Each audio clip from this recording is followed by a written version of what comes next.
Hello guys, gandang hapon. For today's video, nagkakabit kami dito ng water line uli sa may third floor. Gamit namin ang PPR na tubo kasi kailangan namin malagyan dito guys para mayroon silang tubig supply dito sa area na ito.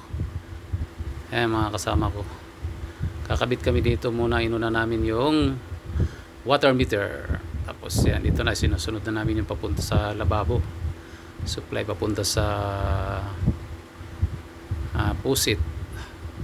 Hindi naman gaano kahaba to guys, may sila namang tinatakbo ng tubo na ito. Pasok lang namin dyan sa looban para sa Lunes mayroon ng magagamit na tubig itong area na to. Ano lang to, maliit lang naman to na lutuan, pero kailangan talaga nila ng tubig dito na panghugas-hugas para hindi magtambak yung mga hugasan nila, kasi malayo kasi yung hugasan nila kung sa baba pa sila maghugas, medyo malayo, kaya nag-request sila na magkaroon sila dito ng tubig. Ayan, may binili rin sila dito na lababo na stainless. Yan, mamaya papakita ko sa inyo guys yung stainless na lababo nila. Yan, pagkatapos yan, nakunik yan, isusuot namin yan dito sa may ilalim. Yan, mga kasama ko, kung tubiro, dalawa, mga kumpare ko, yan. Mga malulupit na tubiro yan ang aming mga kasama. Yan, kinakabit na yung elbow papasok. Media lamang yung aming ginagamit dito guys na PPR papunta sa loob. Tapos sa loob maglalagay kami ng isang bulb.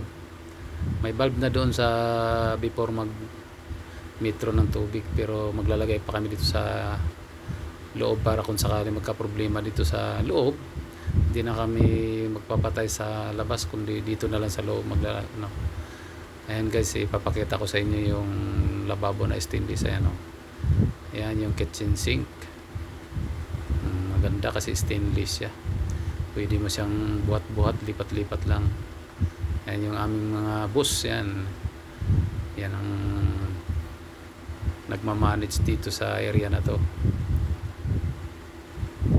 Yan, pupunta kami dito sa kabila, kakabit naman namin yung pangdugtong dun sa may flexible hose, sa may angle bulb, para makunik na yon. Pag nakunik na yon, yan, okay na. Tapos nabubuksan ko na sa baba yung bulb. Yan guys, susunod ako doon sa kabila. Kaming gagawa ng aking paring isko dito sa kabila para matapos na, kasi uwing-uwi na itong aming kasamang yung pinaka-boss naming babae dito sa restaurant na ito. Dahil bukas na naman ng umaga babalik pa siya dito sa kabila naman siya pupunta. Mayroon pa siyang hindi na natapos na pinapamahalaan doon. Ayan no.